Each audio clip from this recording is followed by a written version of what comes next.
لیکن ابو جہل سرکار کا ذکر سن کر خوش نہیں ہوتا تھا۔ آج اگر کسی کو سرکار کا ذکر سن کر خوشی نہ ہو تو وہ مزاج ابو جہل کا الحمدللہ رب العالمین والصلاة والسلام علی سید الانبیاء والمرسلین۔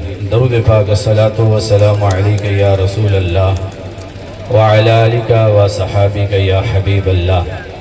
مصطفیٰ جان رحمت پہ لاکھوں سلام، شمع بزم ہدایت پہ لاکھوں سلام، ان کے مولا کے ان پر کروڑوں درود، ان کے اصحاب و اطرت پہ لاکھوں سلام، فتح باب نبوت پہ بے حد درود، ختم دور رسالت پہ لاکھوں سلام۔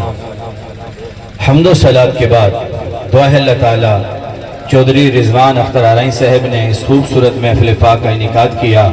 اسٹیج کی زینت علماء کرام اور تمام شرکاء محفل، اللہ پاک ہماری اس محفل میں حاضری کو اپنی بارگاہ میں قبول فرمائے۔ عزیزان گرامی، بڑی خوبصورت یہ محفل پاک کا انعقاد ہے اور اچھا انتظام کیا گیا ہے۔ صحابہ کرام نے بھی سرکار پر مال بھی قربان کیا، اولادوں کو بھی قربان کیا، اپنی جانوں کے نذرانے بھی پیش کیے ہیں۔ اب دیکھیے صدیق اکبر رضی اللہ تعالیٰ عنہ سرکار کا ذکر سن کر خوش ہو جاتے تھے، لیکن ابو جہل سرکار کا ذکر سن کر خوش نہیں ہوتا تھا۔ آج اگر کسی کو سرکار کا ذکر سن کر خوشی نہ ہو تو وہ مزاج ابو جہل کا مالک ہے، اور جسے سرکار کا ذکر سن کے خوشی ہوتی ہے وہ مزاج ابو بلالی کا مالک ہے، مزاج بلالی کا مالک ہے، مزاج ابو بکر کا مالک ہے۔ جناب والا توجہ کرنا، مال ابو جہل کے پاس بھی بہت تھا، دولت ابو بکر کے پاس بھی بہت تھی، لیکن کیا وجہ ہے؟ ایک کی دولت نے ایک کو کمینہ بنا دیا اور ایک کی دولت نے اسے صحابہ کا امام بنا دیا۔ فرق یہ ہے کہ ابو جہل وہ دولت مند کمینہ ہے جس کی ساری دولت نبی کا ذکر بند کرنے پہ خرچ ہوئی ہے، اور ابو بکر وہ دولت مند ہے جس کی ساری دولت نبی کا ذکر بلند کرنے پہ خرچ ہوئی ہے۔ آج اگر کسی کی دولت، کسی کی طاقت، کسی کا پیسہ، کسی کا عہدہ اس بات پہ ہے کہ نبی کا ذکر بند ہو جائے، نبی کا میلاد بند ہو جائے، تو اسے کہہ دو تیری یہ سوچ ابو جہل والی ہے، اور جس کا نظریہ، جس کی سوچ یہ ہے میری جان کا مالک، میری اولاد کا مالک، میرے مال کا مالک مصطفیٰ ہے، اسے مبارک ہو، تیری یہ سوچ ابو بکر والی ہے۔ نعرہ تکبیر، نعرہ رسالت، نعرہ حیدری، تاجدار ختم نبوت۔ عقل والوں کے نصیبوں میں کہاں ذوق جنون، عشق والے ہیں جو ہر چیز لٹا دیتے ہیں۔ اب میں علماء کرام کی توجہ چاہتے ہوئے جناب توجہ کیجئے گا، اگر آ ہی گئے ہیں تو جو لوگ میری طرح متوجہ ہیں بات کو سنیے۔ اللہ نے قرآن پاک میں ارشاد فرمایا فَإِذَا قَرَأْتَ الْقُرْآنَ، مجھے جو ٹائم دیا گا اسی کے مطابق اپنی بات کو ختم کروں گا، جلد سے جلد توجہ کیجئے گا۔ فَإِذَا قَرَأْتَ الْقُرْآنَ، اللہ فرماتا ہے کہ جب تو قرآن کو پڑھے فَاسْتَعِذْ بِاللَّهِ مِنَ الشَّيْطَانِ الرَّجِيمِ، تو اللہ کی پناہ مانگو شیطان مردود سے۔ عجبی بات یہ ہے، بندہ پڑھنا تو قرآن چاہتا ہے، بندہ توجہ ہے، کہہ دو سبحان اللہ، بھائی بندہ پڑھنا قرآن چاہتا ہے، لیکن اللہ کا حکم ہے کہ پہلے کہو اعوذ باللہ من الشیطان الرجیم۔ اب ذکر آ گیا شیطان کا پہلے توجہ ہے سبحان اللہ۔ بندہ سورۃ رحمان پڑھنا چاہتا ہے، لیکن حکم ہے پہلے اعوذ باللہ من الشیطان الرجیم پڑھو، پہلے شیطان سے علیحدگی کا، شیطان سے علیحدگی کا اعلان کرو۔ بندہ پڑھنا قرآن چاہتا ہے، اسلام کے مزاج کو دیکھو، حکم ہے کہ پہلے شیطان سے علیحدگی کا اعلان کرو، پھر رب کی پناہ میں آ جاؤ۔ کیوں؟ یہ حکم کیوں ہے؟ توجہ کرنا، اس لیے کہ شیطان یہ دشمن رحمان ہے، شیطان یہ دشمن رحمان ہے، تو جس قدر تجھے دشمن رحمان سے نفرت ہوگی محبت خدا اتنی معتبر ہوگی، اور سنا جس قدر تجھے دشمن رحمان سے نفرت ہوگی محبت خدا اتنی ہی معتبر ہوگی، اور جس قدر دشمن مصطفیٰ سے تجھے نفرت ہوگی محبت مصطفیٰ بھی اتنی معتبر ہوگی۔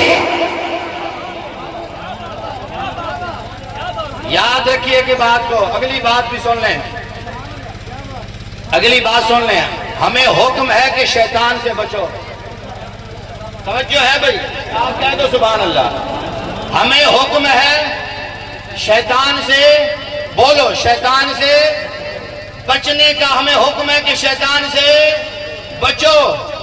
اب بچنا ہے شیطان سے تو پھر پہچاننا بھی پڑے گا، بچنا ہے شیطان سے تو پہچان کرنی پڑے گی، اسے پہچاننا ہوگا۔ تو شیطان کی پہچان کیا ہے؟ اسے کہو، اسے حکم تھا عبادت کرو، شیطان کو حکم ہوا عبادت کر، تو عبادت پہ عبادت، سجدے پہ سجدہ، نماز پہ نماز پڑھتا رہا، لیکن جب کہا نبی کی تعظیم کر تو ایک سیکنڈ کے لیے نہیں،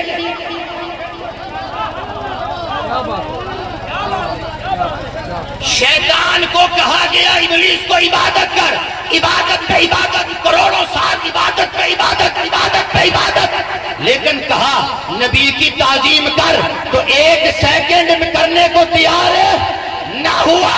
تو اب توجہ کرنا، ایک ہے حزب اللہ، اللہ کا کرو، ایک ہے حزب و شیطان، شیطان کی جماعت، شیطان کی کرو۔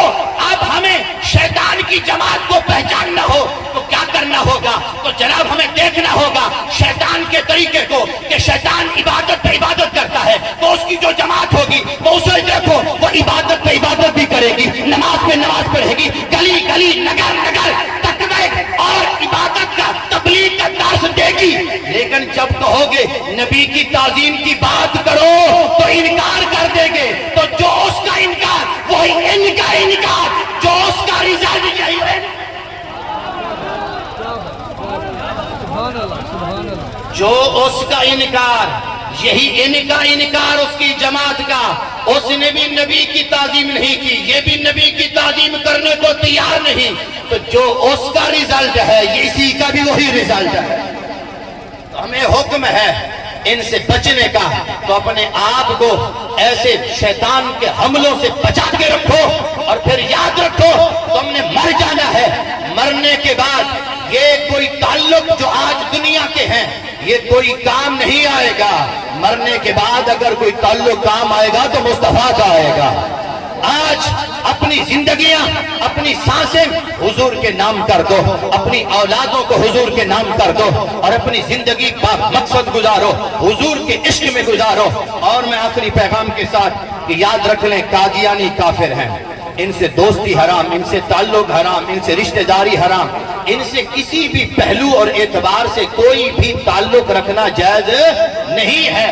جو ہمارے والدین کا دشمن ہو ہم اس سے کوئی تعلق نہیں رکھتے ہیں، جو ہمارے نبی کے دشمن ہیں، جو قرآن کے دشمن ہیں، اسلام کے دشمن ہیں، ان سے بھی کوئی تعلق رکھنا جائز نہیں ہے۔ اور یاد رکھ لو یہ کوئی مولویوں کا مسئلہ نہیں، یہ ہر مسلمان کا مسئلہ ہے، جس نے بھی کلمہ پڑھا ہے اس پر یہ ذمہ داری ہے کہ وہ ختم نبوت پر پہرا دے۔ اور یہ بھی یاد رکھو جس طرح کوئی خدا کو ایک نہ مانے تو وہ مسلمان نہیں، اسی طرح کوئی محمد مصطفیٰ کو آخری نبی نہ مانے تو وہ بھی مسلمان نہیں ہے۔ اور اپنے دلوں میں حضور کا عشق پیدا کرو، جیسے خواجہ غلام فرید رحمت اللہ تعالی علیہ نے کیا خوب کہا، عرض کرتے ہیں کہ یا رسول اللہ میرا عشق بھی تو، میرا یار بھی تو، میرا دین بھی تو، ایمان بھی تو، میرا جسم بھی تو، میری روح بھی تو، میرا قلب بھی تو، جد جان بھی تو، میرا قبلہ کعبہ مسجد منبر مصحف قرآن بھی تو، میرے فرض فریضے حج زکاة صوم صلاۃ اذان بھی تو، میری ظہور عبادت طاعت تقویٰ، میرا علم بھی تو، عرفان بھی تو، میرا ذکر بھی تو، میرا فکر بھی تو، میرا شوق بھی تو، وجدان بھی تو،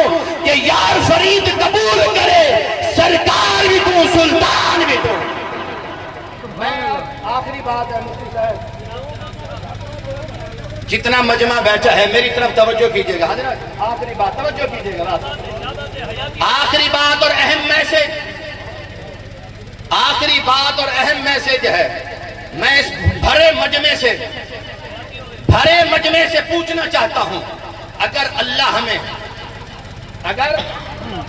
ہمیں یہ مہلت دیتا، ہم پہ کرم ہو جاتا کہ جب امام حسین اور یزید کی جنگ ہوئی تھی، اپنے ایمان سے بتاؤ، جب امام حسین اور یزید کی جنگ ہوئی تھی، اگر ہم اس وقت یہ دونوں امام حسین کا لشکر یزید کا لشکر ہماری نگاہ کے سامنے ہوتا، توجہ ہے، امام حسین کا لشکر اور یزید کا لشکر ہماری نگاہ کے سامنے ہوتا اور ہم بھی اس وقت وہاں ہوتے، اپنے ایمان سے بتاؤ تم کس لشکر کا ساتھ دیتے؟ جو حسین کا ساتھ، یہ کیمرہ گھما، جو حسین کے لشکر میں شامل ہوتا وہ ہاتھ کھڑا کرے. جو حسین کے لشکر میں کھڑا ہوتا وہ ہاتھ کھڑا کرے. بس کر دیا، توجہ کرے، ہوگی بات مکمل ہوگی جملہ. اب مجھے یہ بتاؤ، آپ سب نے کہا کہ اگر حسین اس وقت ہوتے تو حسین کے لشکر میں کھڑے ہوتے، یزید کا ساتھ نہ دیتے. آج چیک کرو اپنے آپ کو، چیک کرو اپنے آپ کو کہ ہم لشکر حسینی میں کھڑے ہیں یا لشکر یزید میں کھڑے ہیں. تو یہ ہم چیک کیسے کریں؟ یہ ہم چیک کیسے کریں کہ لشکر حسین میں ہے یا لشکر یزید میں ہے؟ وہ اس کی پہچان آسان ہے. جو یزید کو رضی اللہ عنہ کہتا ہے، جو یزید کو رضی اللہ عنہ کہتا ہے تو وہ یزیدی لشکر ہے، تو جو اس کا استقبال کر رہے ہیں، جو یزید کو رضی اللہ عنہ کہے اور پھر جو اس کا استقبال کرے، اس کو دعوتیں دے، اپنے پاس بٹھائے، تو سن لو وہ لشکر یزید میں کھڑا ہے، اور جو نابینا کو تیار ہے وہ لشکر حسین. اپنا تعلق حسین سے مضبوط کرو. صرف نعرہ حیدری لگانا یا ہتھیار یار لگانا ضروری نہیں، محبت بھی ضروری ہے. یہ محبت تم سیکھو گے تو صرف سنیوں سے سیکھو گے. اپنے آپ کو بیدار کرو. تمہیں آئینہ دکھانے کی ضرورت ہے. ایک شیر بکریوں کے ساتھ ہو گیا تو بکری بن گیا. شیر نے آئینہ دکھایا، اے تو بکری نہیں تو شیر ہے. اے سنی شیر ہو، تم شیر ہو. بہت سو چکے، جاگو سنیو، جاگو. بہت سو چکے، جاگو. یہ چور، یہ لٹیرے، یہ ڈاکو ہمیں طرح طرح سے ہم پہ حملے کر رہے ہیں. اپنے ایمان کو بچاؤ. لشکر حسینی میں آج کھڑے ہو جاؤ. آج جو رضی اللہ عنہ کو، یزید کو رضی اللہ عنہ کہنے والے آج واضح ہو گئے، آج واضح ہو گئے ہیں. اس لیے خدا را اپنی پہچان بنائیے. وآخر دعوانا ان الحمدللہ رب العالمین.